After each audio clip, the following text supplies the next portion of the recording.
Benar Bapa, Engkau Bapa yang baik bagi hidup kami Tuhan. Engkau Bapa yang senantiasa memelihara kehidupan kami. Sungguh kami bersyukur punya Allah yang seperti Engkau, Allah yang begitu baik, Allah yang begitu mengasihi kami Tuhan. Bapa, kalau sebentar Tuhan kami mau mendengarkan firman-Mu, berikan kami Tuhan roh yang lemah lembut, mudah diajar dan mau berubah Tuhan. Jauhkan kami dari hati yang keras Tuhan. Biar Tuhan setiap firman ditabur boleh menjadi kekuatan buat setiap kami Tuhan. Urapi hamba-Mu yang tidak bisa apa-apa ini Tuhan. Sampaikan isi hati-Mu buat jemaat-Mu di tempat ini. Biarlah Tuhan mereka seperti mendengar Engkau sendiri berbicara kepada mereka Tuhan. Terima kasih Bapa, kami mau sambut firman-Mu hanya di dalam nama Tuhan Yesus. Haleluya, amin. Ya. Shalom ya Bapak Ibu Saudara, apa kabar? Luar biasa, selalu luar biasa ya. Malam hari ini saya ingin sharing firman Tuhan yang sebenarnya Tuhan udah taruh beberapa bulan gitu ya. Ayat ini terus berbicara, tapi saya waktu itu belum dapat pencerahan ya, apa sih itu yang harus saya sampaikan. Judul khotbah saya malam hari ini adalah kuatkan lutut yang goyah. Ya, kita buka di dalam Ibrani 12 ayat 12. Cuman satu ayat aja hari ini kita mau sama-sama belajar. Yang sudah dapat yuk kita sama-sama baca Ibrani 12 ayat 12. 2, 3. Sebab itu kuatkanlah tangan yang lemah dan lutut yang goyah, dan luruskanlah jalan bagi kakimu, sehingga yang pincang jangan terpelecok menjadi sembuh. Jadi surat Ibrani ini ditujukan ketika itu kepada umat Yahudi ya. Saat itu mereka lagi ngalamin tekanan ya. Mereka lagi ngalamin tekanan, mereka lagi mengalami aniaya yang berat. Jadi mereka itu ada di suatu titik di mana mereka itu hendak melepaskan iman kepercayaan mereka kepada Tuhan ya. Jadi dia ingatkan gitu bahwa kamu tuh dulu udah terima yang baik lu dari Tuhan. Masa sih kamu mau lepasin begitu aja gitu ya. Intinya kurang lebih seperti itu. Nah, ketika ayat ini terus bicara di hati saya baru tahu bahwa Tuhan itu ternyata ingatin sesuatu tentang ayat ini. Dan saya baru sadar ketika suatu hari lutut saya itu sakit gitu loh. Jadi lutut saya itu kalau habis jongkok nih misalnya mau bangun itu lututnya sakit gitu loh. Jadi yang sebelah kiri gitu loh ya. Nah akhirnya sebenarnya udah lama gitu, cuman saya nggak gitu rasain gitu. Tapi ada satu titik kayaknya udah sangat mengganggu gitu ya. Jadi pas saya anterin anak saya terapi, saya tanya gitu. Saya bilang lutut saya ini yang kiri ini sakit gitu loh. Oh dia tanya saya jelasin gimana sakitnya. Terus dia bilang kayaknya coba di scan di ronsen. Sorry kok bisa lupa. Jadi disuruh di ronsen. Terus dia sih ada ngomong kayaknya kakinya ini ada pekapuran, dia bilang gitu. Oh ya udah akhirnya benar ketika saya ronsen ternyata memang ada pekapuran yang sebelah kiri. Cuman dia bilang enggak terlalu parah gitu loh ya. Lalu saya tanya dong, jadi saya mesti minum obat apa, mesti minum vitamin apa, saya bilang gitu. Terus si fisioterapinya bilang, nggak usah minum obat, dia bilang kamu rajin latihan aja, rajin stretching, dia bilang supaya tuh otot paha kamu tuh jadi kuat katanya. Waktu otot paha kamu kuat pasti nggak akan rasa sakit lagi gitu. Nah jadi saya renungkan ya, lutut itu sebenarnya suatu organ manusia yang sangat penting ya. Tapi kadang-kadang kita suka nggak perhatiin gitu loh ya. Tadi baru Anita cerita katanya dia beberapa waktu yang lalu lututnya sakit sampai nggak bisa ditekuk ya. Berapa bulan sakit sampai nggak bisa ditekuk. Jadi ya pasti kemana-mana kalau lutut kita sakit, karena lutut itu kan yang menyangga tubuh kita. Kalau lutut kita sakit pasti kita akan kehilangan keseimbangan. Jadi mau jalan pun mau tekuk susah, mau duduk mau jongkok juga susah gitu ya. Mau melompat juga nggak bisa. Nah dari ilustrasi lutut ini ada Tuhan kayak seperti ajarin gitu loh, bahwa kadang-kadang lutut itu ya sangat gampang cedera ya. Lutut itu kalau kadang-kadang kayak kemarin Jabli ya, baru saja operasi ya Jab ya, lututnya sobek sampai berapa, 5 jahitan ya Jab ya. Sampai 5 jahitan gitu. Jadi sebenarnya katanya lututnya itu dia udah berapa kali merasa nggak enak, cuman karena diabaikan akhirnya suatu hari dia main bulu tangkis cedera, akhirnya lututnya sobek. Nah jadi kalau lutut kita itu tidak dijaga, ya otomatis kita geraknya susah kan. Kayak Jabli mesti pakai tongkat ya, nggak bisa beraktivitas seperti biasa. Nah lutut itu juga biasanya nih kalau polisi ya nembak penjahat ya, biasanya kan yang ditembak apanya dulu? Lututnya biasanya. Supaya apa? Supaya jatuh langsung gak ada tenaga kan, kalau begitu ditembak lututnya pasti dia akan gampang ditangkap lah istilahnya, nggak gampang lari gitu loh. Nah jadi sebenarnya lutut itu berbicara tentang apa ya? Kalau kitab Ibrani tadi berkata kuatkanlah lutut yang goyah, itu sebenarnya berbicara tentang kehidupan doa kita ya. Jadi seringkali tanpa kita sadari kita itu nggak perhatiin bahwa doa itu adalah suatu hal yang sangat penting ya. Kadang-kadang orang tanya, sering kali nanya, apa sih solusinya selain doa? Ya kadang-kadang suka nanya gitu kan, selain doa coba solusinya apa? Ya nggak ada lagi, yang solusinya ya doa gitu kan. Nah tapi kadang-kadang kita itu suka anggap doa itu sesuatu yang membosankan, sesuatu rutinitas. Jadi tanpa kita sadari kalau kita nggak menjaga kehidupan doa kita, maka itu akan menjadi sasaran si iblis untuk melumpuhkan kita. Ya sama seperti bangsa Yahudi itu ketika dia, kenapa dikatakan kamu harus kuatin lutut kamu? Artinya kalau kamu nggak kuat berdoa, ya kamu pasti akan ngalamin tekanan. Nah kalau ketika kita ditekan terus, lama-lama kita pasti akan meninggalkan iman kita. Ya. Nah lalu lutut juga berbicara tentang penyerahan diri. Ya kalau kita lihat misalnya kalau di film-film itu ya, ketika musuh ditangkap disuruh menyerahkan diri, kayak contoh deh yang ada kasus-kasus sekarang ini yang ditembak itu kan mereka waktu mau ditembak itu dia disuruh berlutut kan, disuruh berlutut artinya kamu menyerahkan diri kepada dia gitu loh, artinya kamu takluk ya. Jadi artinya kita itu takluk kepada sesuatu yang lebih besar, lebih berkuasa. Nah itu juga artinya berbicara tentang penyerahan diri. Ketika kita berbicara tentang berdoa, tentang kekuatan doa itu, artinya kita tuh disuruh kita mengaku dosa kita. Ya, jadi artinya kita itu tidak ada lagi senjata, kita menyerah gitu loh. Intinya kita melepaskan masa lalu kita melepaskan intimidasi kita. Jadi ketika kita berdoa, yang harus kita lakukan adalah pertama kali kita harus mengaku dosa kita. Nah banyak orang berdoa tapi gak merasa dia salah gitu loh.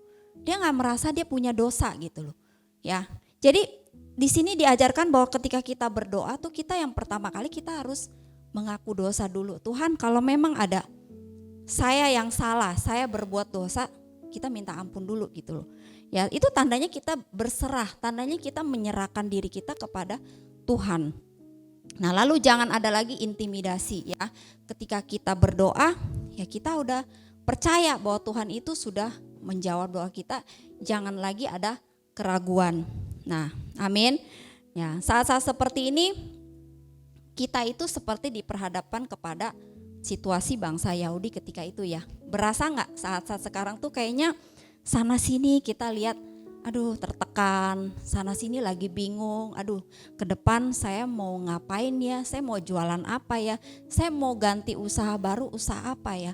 Nah itulah yang menyebabkan kita itu menjadi lemah ya. Jadi diibaratkan lutut kita itu tanpa kita sadari menjadi goyah ya. Jadi kita jadi ragu, lama-lama kita ragu. Sebenarnya Tuhan tuh ada apa enggak ya? Sebenarnya Tuhan sayang gak sih sama saya? Kok Tuhan izinkan saya ngalamin kesusahan ini?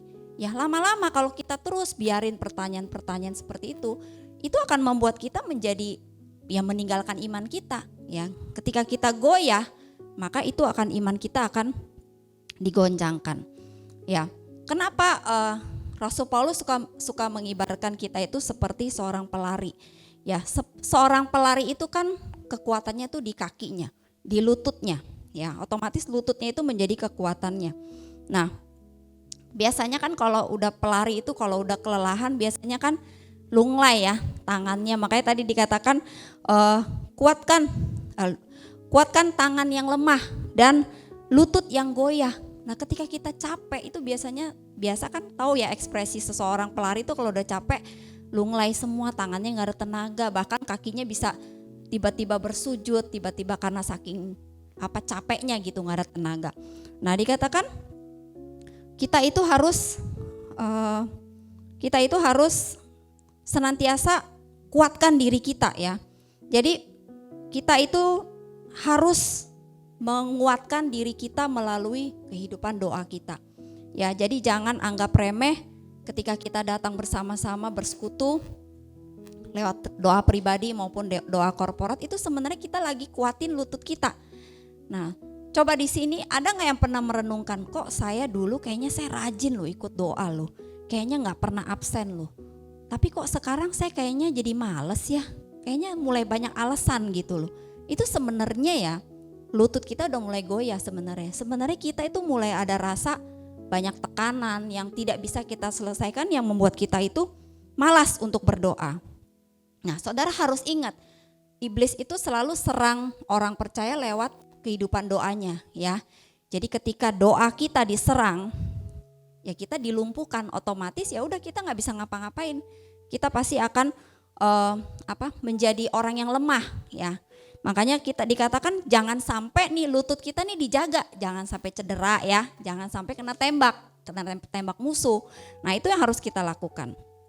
Nah, bagaimana sih caranya supaya kita menguatkan lutut ya? Tadi kan kata fisioterapinya bilang, ya nggak usah minum obat, kamu banyak latihan aja, banyak stretching. Terus kalau bisa, biasanya nih kalau yang gemuk ya disaranin apa? Kurangin berat badan, ya kan? Supaya dia kuat menopang tubuhnya gitu loh, kakinya kuat ya. Nah, tadi dikatakan dia suruh kita banyak latihan. Nah, latihan itu bicara tentang memperkuat ya otot-otot rohani kita. Ya, caranya gimana? Ya, dia bilang kan olahraga, terus stretching. Olahraga pun enggak boleh yang berat. Ya, jadi dikatakan ada orang tuh ya olahraga sembarangan olahraga, udah tahu kakinya lemah, dia hajar, pokoknya yang penting gue keringetan, gue mau loncat-loncat. Saya pernah ketemu di suatu rumah sakit seorang ibu-ibu umurnya nggak nyampe 50. Dia bilang dia dioperasi lututnya. Tahu nggak gara-gara apa?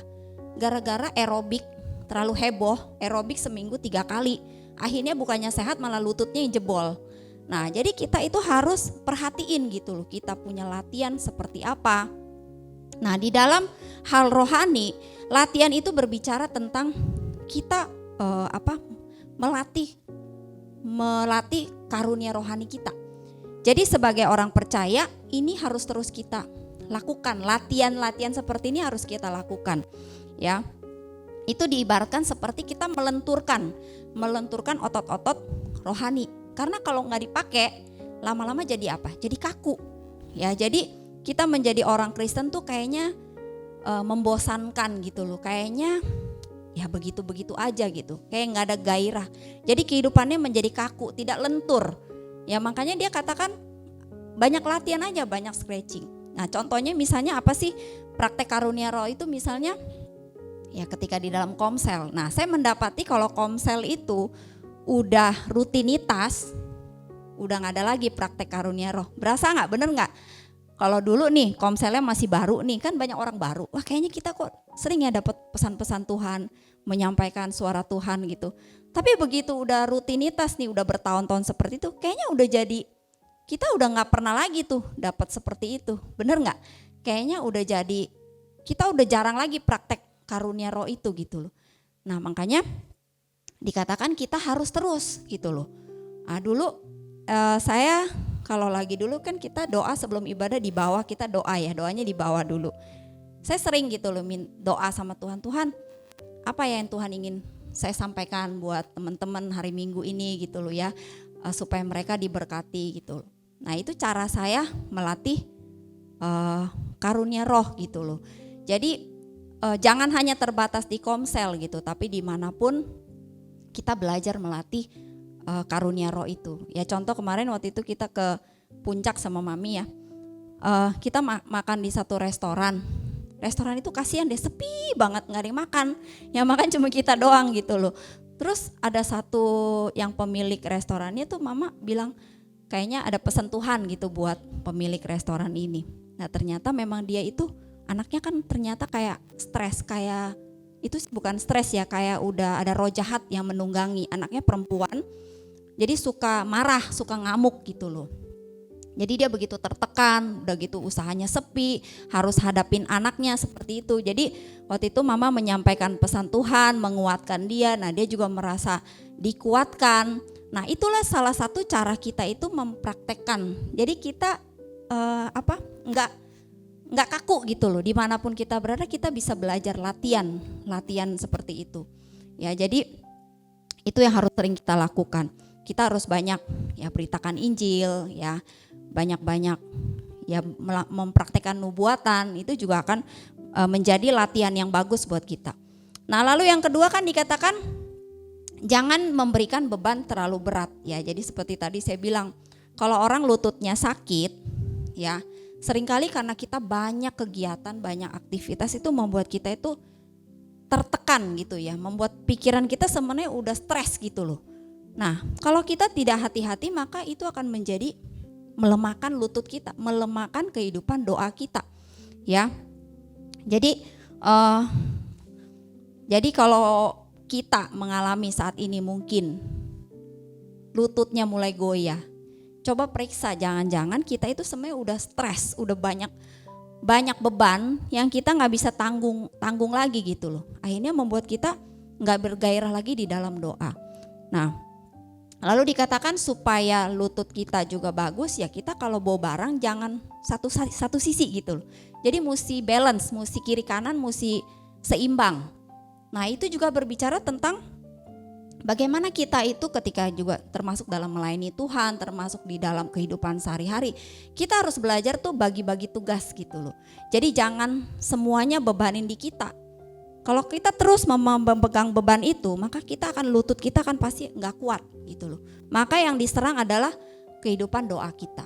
Ya makanya untuk para pelayan Tuhan di sini juga, ayo belajar, percayakan tugas kepada mungkin teman-teman kita. Jadi jangan semuanya kita mau pikul sendiri. Kita merasa kita yang paling bisa, orang lain nggak bisa. Nah itu kan juga nggak boleh.